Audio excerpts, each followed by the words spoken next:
Hey y'all, what it do? What's up? Your girl G here. Welcome back to my channel. Appreciate y'all for tuning in. We have to get into the new season of, is this Life After Lockup? Because it is, sometimes it's weird because it be Love After Lockup, then Life After Lockup. I don't know which one it is, but nonetheless, we're going to talk about it. The new season, we have some old faces that I'm really excited to get. I'm excited, but also annoyed because a few of these couples just get under my skin. So let's not waste no time. Let's go ahead and get into it. Love After Lockup is one of my favorite trash TV series because it's just so tragic. You be like, people really can't be this dumb, but oh no, oh no, they really be this dumb. The red flags just be waving. They be flashing like nobody's business. The red lights be like, stop, wrong road, and the people be like, you know what, pedal to the metal. Yeah, it's like they be on it. They be so dumb and then mad at themselves, like, oh my god, I should have knew better. Yeah, you should have.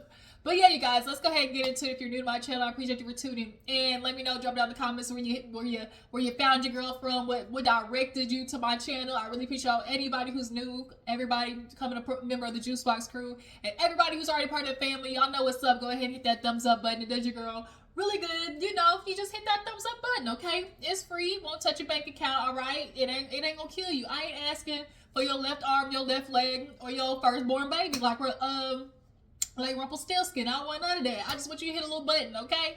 So let's go ahead and get into the series, all right, y'all? So first up, let's go ahead and knock out Brittany and Kerok. So Kerok, he's at his, I love Kerok's mama. I really do.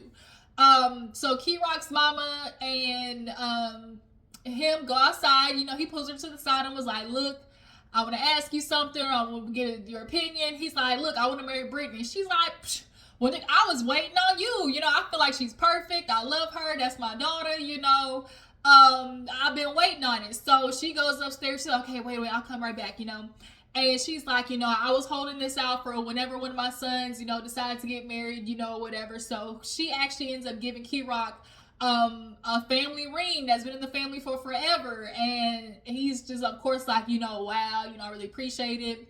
You know, the mom is expecting him to do right by Brittany. She's like, do you do right by Brittany? You know, because she loves her like a daughter, and her and Brittany have a really special connection. You know, Brittany's been through a lot. If you watched the previous, like, season, you saw, like, she's been through a lot, you guys.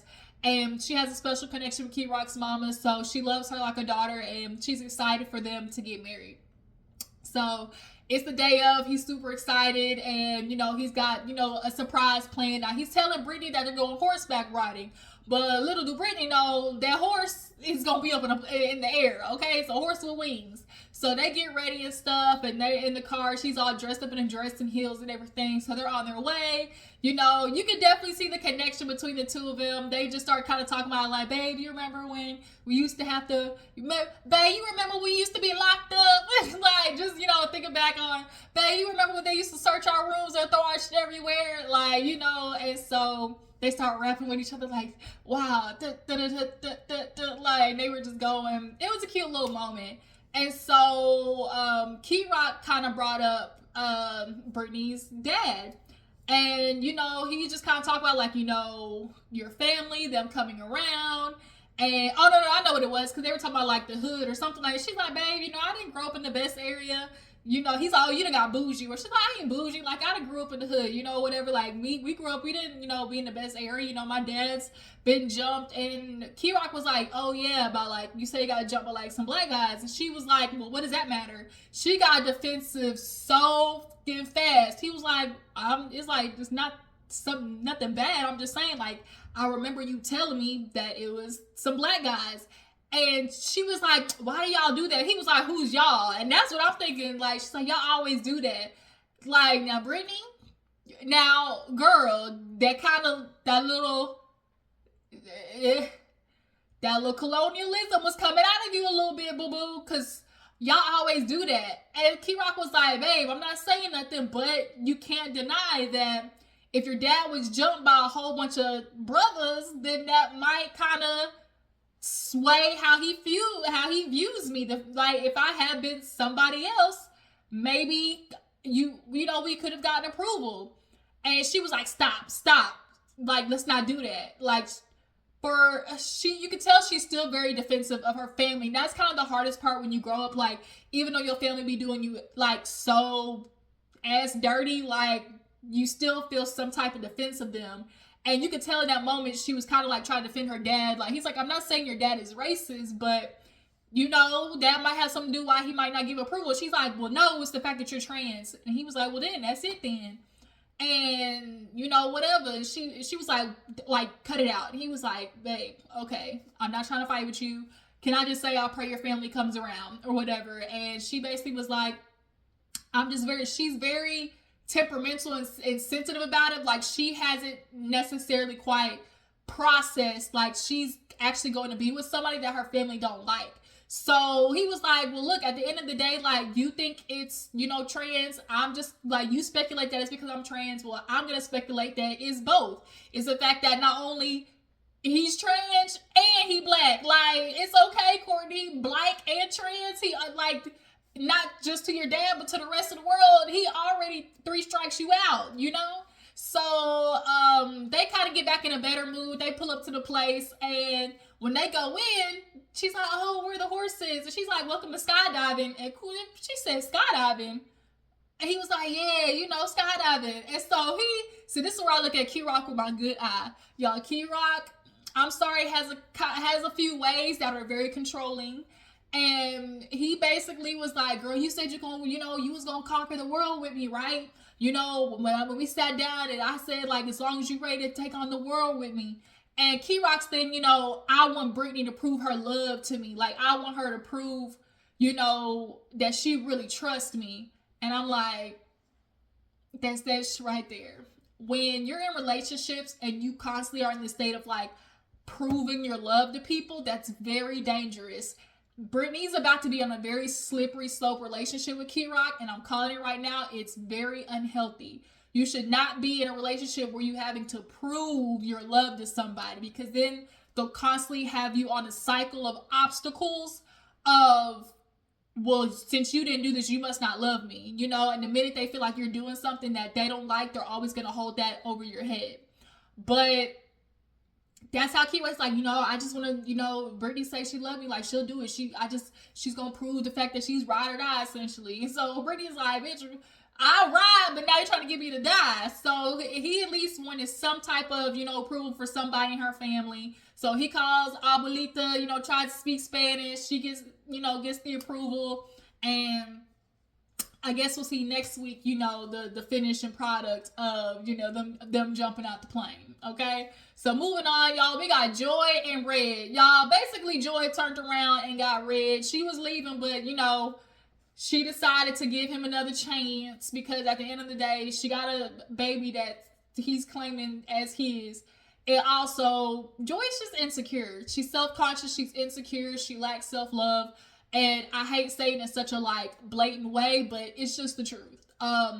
So Red comes with her and they end up stopping at some, like, western town or whatever. It was a cute little wagon situation, you know. It was like a little cute little room and whatnot. So Red is kind of feeling like, you know, I love Joy. She's the one and has most miss. She treat me like a king. I'm so tired of hearing this. She treat me like a king. Because really treat me like a king means like she's of service to me. And she's easy, you know, to move around to my liking, essentially. And so he's like, you know, I do kind of feel bad, but you know, my bestie, you know, I've known her since I was like 14. And, you know, I feel like, you know, sex with my bestie wasn't as good as it was with Joy. And I feel like that's the only reason why you low-key went back to Joy, because it wasn't banging like you thought it was. Like, that's literally what happened. Like, because in your mind, it was like, dang, it ain't banging like I thought it was. Now you want to run back to Joy. And he's like, well, I got it out of my system, but, you know, I still feel kind of bad. So they have a little nightcap in this place or whatever. And, you know, she calls, I think it was her sister maybe or cousin the next day. And she's like, girl, you calling me? Like, it's like 11, 12 o'clock. She's like, well, we had a late night, you know? So he goes away, like, goes off, and he ends up calling the bestie. bestie, I just want to let you know that, I'm gone. I ain't gonna be back for a little bit, Just want to let you know that I love you. You might not see me for a little bit or whatever, but I'm just let you know that I'm out of here, So he called the bestie. Now he feeling bad still, but clearly not bad enough to tell Joy. So he actually, out of guilt, I think now wants to propose to Joy, which is what happened. They walking down this little, I guess it was like a little bar or saloon or whatever. And he started, of course, all the, I love you. You've been with me forever. You've been holding me down. And, he's like, I just feel like, you the one I really want to be with for the rest of my life. We coming up on 30. And he proposes. And, of course, Joy says yes. Oh, my God, babe, I love you. But then, love after lockup being messy, they do a flashback. Y'all, this ring came from the goddamn, I don't want to say, like, carnival of the place. Like, there clearly was a place with like games and everything. It was like a traveler shop or something like that. He got a $30 ring and proposed, but I mean, at the end of the day, he just got out of prison, so it ain't like he got no money. So, he proposed with a $30 ring, and she took it. I don't think she know. I don't think she know. And she accepted it. Of course, he's like, man, I do kind of feel bad, that I got this secret. But, and I already know that Joy, she's got like insecurity and self-confidence issues. And I just know this ain't going to be good. So it's just kind of like, it's so annoying because at the end of the day, what these dudes do is they feel like they can tell these women all these things like, ooh, babe, I got you. I'm going to protect and provide for you.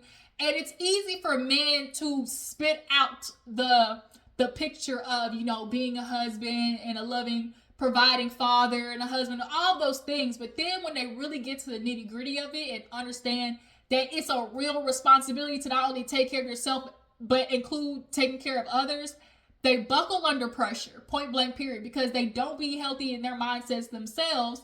And then you throw wife, kid, making money, providing, like all of that on top of it. And a lot of them punk out. And then they start doing stupid shit like, cheating and all the other stuff. Like they start acting out because they don't know how to handle the pressure of all this, fairy tale bullshit that they spat out to the woman. And that's what's happening in the next couple that we're about to get into, which is Aris and Cam. I saw this burning and going down in flames literally the minute that it happened. So Aris, y'all, she got pregnant real fast. Literally got pregnant, like before she got a chance to tell her dad that they was married type shit. So if y'all don't remember, like he was like a rapper. He proposed to her outside of the jailhouse. It was so tacky. But she accepted it, and so now, he's cool with her first daughter and stuff. They have a cool, like, fun relationship. But now she's pregnant and then getting kicked out of where they're living because I guess the HOA where they was at found out that he was an ex-convict. So they woke up to an eviction notice, and that's got to really, really suck. And it's like so crazy because there's a lot of women that in their mind tell themselves like, yeah, I can date an ex-convict, I can, he's got potential, he's got the ideas, but they be forgetting what comes with being with an ex-convict. Like, the outside world sees him as such. Like, even though you might see him as a good man, Savannah, the rest of the world, he's still an ex-convict, And so that's why they get kicked out. But literally, she's about to give birth in like 6 weeks and has to move. So Cam caught himself trying to come up with a good idea, and he take them to the RV park. And he's like, man, look at this. And it's basically a tour bus. He see a tour. He's like, I know that Aris, she's stressed out being pregnant and everything. But, imagine how it is for me. I just got out. I'm barely trying to adjust to the world. And now I got out, got to adjust to the world. I got a woman. Now she pregnant. And I'm being a stepdad. That's a lot. Yeah, it is. That's why you're supposed to wrap it up, player, when you get out. But y'all niggas be so ready to hump like rabbits when y'all get out of jail because y'all been deprived of coochie nana, and y'all be getting girls pregnant literally within the first 3 months, because that's what happened with that other couple that's getting ready to pop up in next episode, and she already got 6, 7, 8 kids. Just dumb as hell. But yeah, so y'all don't be trying to wrap it up. Y'all want to have sex raw, and that's what comes out of it. Ding dong, baby. Shout out to Bernie Mac. And it sucks because nowadays for you to I got so much pressure. Yeah, y'all just be selling dreams. That's all it is, selling dreams. So he's like, I got a great idea. So they drive, and she's like, where are you taking me? When he pull up to the RV place or whatever, even the doctor's like, yeah, I like him, but he just be having ideas that's stupid, just stupid. So he talking to the RV. He's like, yeah, cause RV by the time we move and everything and traveling costs, like it'd be a lot cheaper for the RV, right? And he was like, yeah. So they go in and see, like, it's a nice RV or whatever. And he keep trying to convince her, like, it's the right move, baby. It's the right move. And she's like, like, I'm about to have a brand new baby. I want a house with a yard and all of that. And she's right. She's like, it really just kind of looks like you're thinking about yourself because, as you said, he was a rapper. He was moving and going. And so all he's thinking about is like, well, shoot, like, he's like, yeah, babe, it is like, for me, but it's also for us, because at least y'all be able to be, around and everything. Like, he's just thinking about how easy it would be for him versus the stability of it as raising a newborn baby. Right. Okay. And so, like Aris said, like, he's thinking about his rap career more than establishing stability for his family, because in his mind it's like, okay, if I get the rap career going, then I can establish stability for my family. But it's like the stability of the family is gonna have to come first before the rap career. You got to make sure they good first. And so it's just kind of like, this is what happens. Y'all just be all wrong. Y'all be hustling backwards, like literally the definition of hustling backwards. It is so frustrating to watch because you be watching these families have kids involved, children involved, and you women who be introducing y'all babies to these niggas early. Like, it literally pisses me off because y'all literally be having these kids and so ready to be like, here's your daddy, and it's like, that ain't that baby daddy. And y'all be so ready to quick to put them on these dudes as if that's gonna make them want to stay. Like, it's almost like a pressure them into staying situation. Like, okay, now I got this responsibility because, I've been in this child's life, and it's like, I hate that. I really hate that. I do. Y'all be introducing these kids like 4, 5, 6 months in. It's like, you don't really know this dude. I can't stand it. But now Aris, she's stressed, and I feel so bad for her because it's like, there's nothing she can do. Like, really, there's nothing she can do. Yikes. And Cam, he about to fuck up because that's all these niggas tend to do when they can't stand the pressure. They start punking out. And that's literally how it rocks. So, on to a man who's trying, but is with a girl who's going to beat him down every which way. Melissa and Louie, y'all. So, Louie thought he was going to do a good idea by surprising Melissa. So, he's like, I want to surprise Melissa. She talking about we on pause, on break or whatever. But, I really want to work this out with her. So, he pull up to the job. And it did look like Melissa was flirting a little bit. Like, she might have been flirting for the tip, but nonetheless, flirting. So she sees him and she's like, Louie, hi. Wasn't no like, hey, oh my God, nice to see you. Oh my God, I love you. Like, nothing, none of that. She just kind of was like, okay. Like, off of Friday, like, okay. So he was like, what's up? She's like, I'm at work. He was like, well, I see that, flirting. She's like, nobody's flirting, Louie. Like, we're not even together. Like, see, this is what I mean. She immediately starts ripping into him. See, this is what I mean. Like, see, I'm at work, and had you have told me, I would have like, orchestrated things. He's like, well, that kind of defeats the purpose of it being a surprise if I told you, And so he's just kind of like, well, what do you, like, what's up? And so she's like, well, I'm at work, so, and she's just starts ripping into him. Like, see, this is what I mean. You don't plan nothing. And, then she's like, well, let me see your teeth. And so he smiles and he's like, yo, what is up? She's like, I just want to make sure I'm getting my money's worth. At every moment in their interactions, she is taking these jabs at him. And I know she's taking these jabs at him subconsciously because she's pissed off that she made this choice. And instead of cutting Louie off, she won't do it because she done made this investment in this, okay?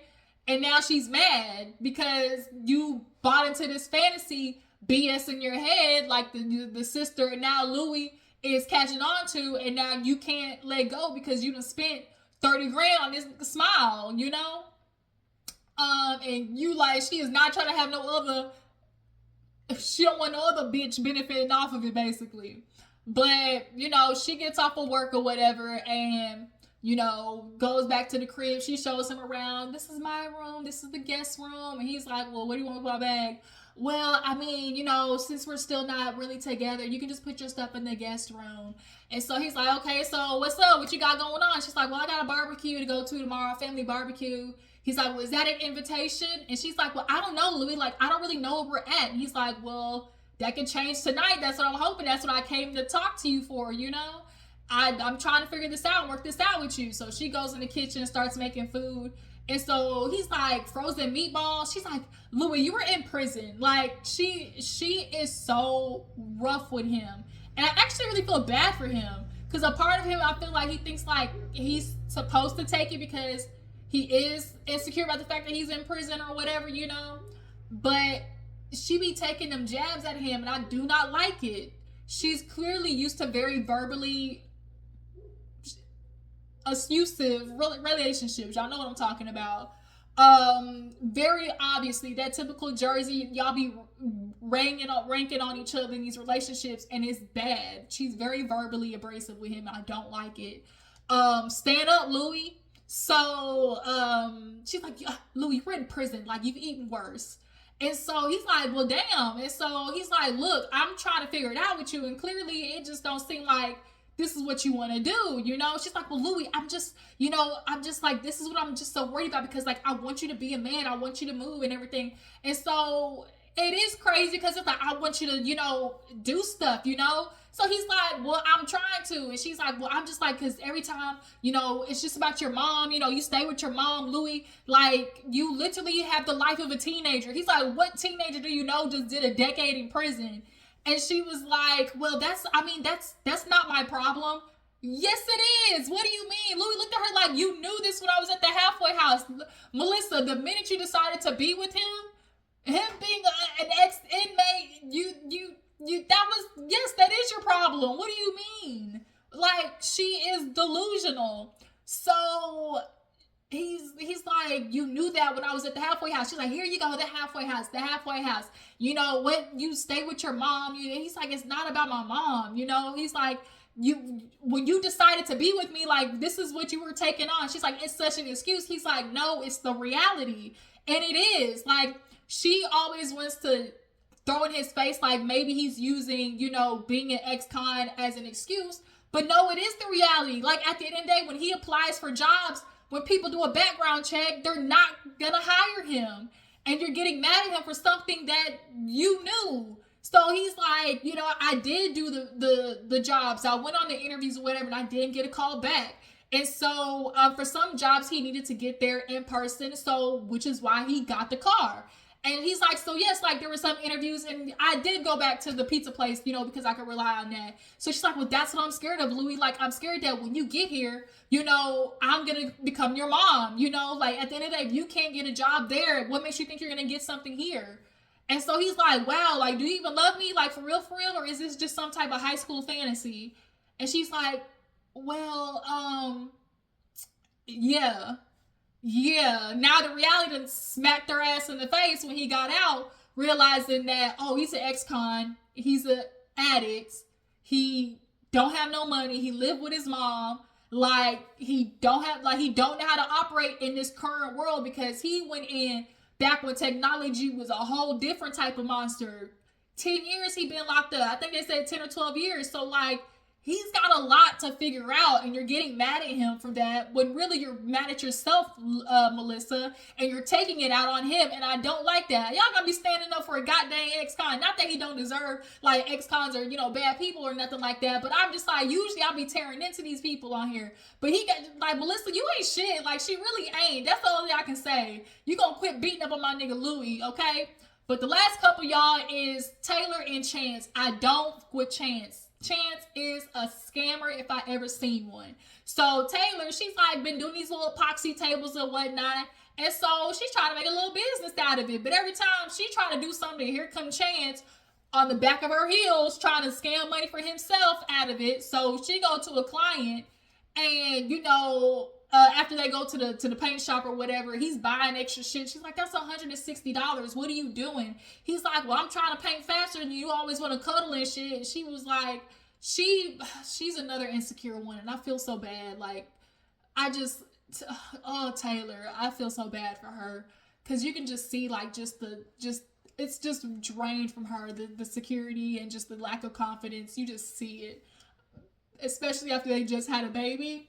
But they go in there, and she's like, just the table, Chance, just the table. So they go in. She's like, yeah, okay, the coffee table, this. Here he go. Oh, did somebody do this? Like, oh, I can do cabinets, and, I can fix this, And she's like, Chance, go outside. And the lady's like, well, shit, I didn't know I was going to get a whole renovated makeover. So she's like, Chance, you want to take a break? And so he go outside, and all of a sudden he get a call. He told me, hello, who is this? He like, nigga, quit playing. You know who this is. I've been waiting to get you. You know you owe me money, Chance. You done F me over, and I've been letting you ride, but no more. I'm out of prison, and it's on duty. It's giving real. Debo just got out. I think his name is like Bonzo or something like that. It's giving real. Debo just got out of jail, and Craig got to go to Cucamonga, okay? Cucamonga Hills, all right? So he panicking. He like telling the producers, like, can y'all bag? Yeah, and this dude ripping into his ass. He owned like $1,000, which he don't got, because Chance not only has a gambling problem, I think he got a drug problem, because he doing that stuff. Y'all know what that usually be meaning. And then he got a cheating problem. He like women because he can't handle his responsibilities at home. And so now he's panicking, because he's like, I promised Taylor I wasn't going to lie to her anymore about finances and money, but I can't let her know this, because then it's going to seem like I can't handle business. When you can't handle business, like, you can't.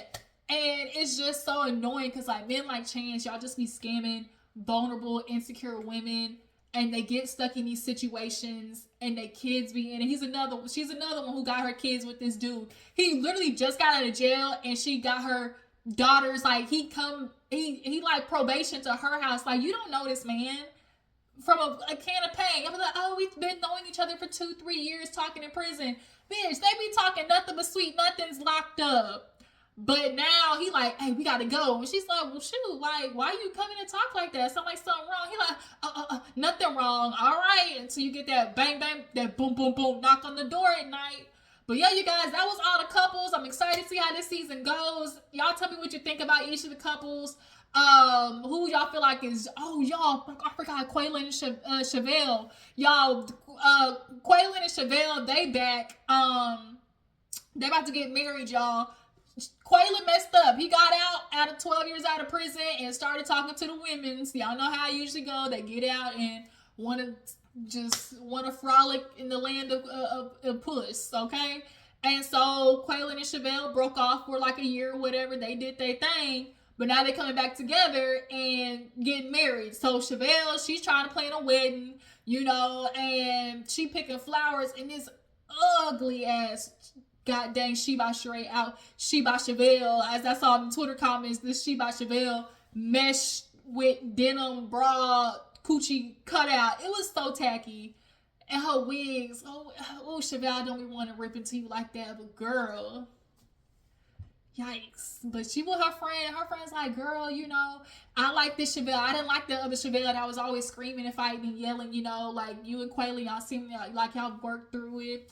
And, they might have, but the mamas on each of their sides is not here for it. So when they go to like planning a wedding, and they go to the venue, Shavel, her mama there, and Shavel's mama's like ripping into her, like, I still don't like him. Like, you sure you want to marry this man? Y'all been, she's like, mama, we've been off and on for like 7 years. She's like, but yeah, more off than on. She's like, but mama, we good now. She's like, yeah, right now, but what if that's not, what if that's not good? Like, what happens when it is no longer that? And then they flash to Quaylon. Y'all, he done cut his dreads. I call Quaylon Rich Homie Quan. He look like Rich Homie Quan to me a little bit. So he with his mom in the car, and she like, well, are you sure you want to get married? And this how you know when dudes ain't really get married. I just feel like this is the right next step, When dudes do that, they are getting married just because that's what, you know, society tells them. Well, I mean, shit, we've been together this long. I just feel like it's the right thing to do. No, that's not why you get married. You get married because it's like, I love this woman. I want her in my life. You know, she deserves, like, all these things. Not because, well, I mean, I feel like it's the right thing to do. No, that's not why you get married. So Quaylon and his mama pull up to the spot, and, you know, they kiss and hug, but the mamas looking at each other like, because allegedly, y'all, they done got into a little scuffle already. So when they go around the venue and everything, the mama start piping up like, oh, there's a chair missing, da da da da. And they're like, this is where the ceremony gonna be at. Oh, really good. I mean, I see the tables. This could be the reception, you know. And Shavel's like, mama. And she's like, well, you know, it don't matter because I ain't paying. It ain't my money, you know. And so the mama's saying that she cannot and will not be paying for the wedding because she don't mess with Quaylon. You know, she not over what he did, which I can understand because when you're an outsider looking at a relationship, you do want the best, obviously, for your brother, mother, sister, or whatever, like your family members. So, but now because Shavel's mama can't shut up, she beefing. Now, Quaylon, mama, and her start getting into it because she's like, oh yeah, I'm gonna be in the front, or no. Quaylon's mama's like, well, you gonna be in the back anyway, so it don't matter. She said, who gonna put me in the back, boo? Like, it was giving real, who gonna check me, boo? And so they start going at each other, and then now it's like security, and it's like, damn, are y'all really gonna make it to the wedding? So yeah, okay, so that was all the couples, y'all. So yeah, the Quaylon and Shavel, I hope you get a better wig for your wedding. That's all I can say. Do you guys think that they gonna make it, Quaylon and Shavel? Y'all feel like Quaylon done got all the fuckery out his system? That's all I can say with these jailbirds, all right? But yeah, you guys, that's all the couples. I appreciate you for tuning in. Y'all make sure to follow me on Instagram and Twitter, and I will catch y'all later. Bye.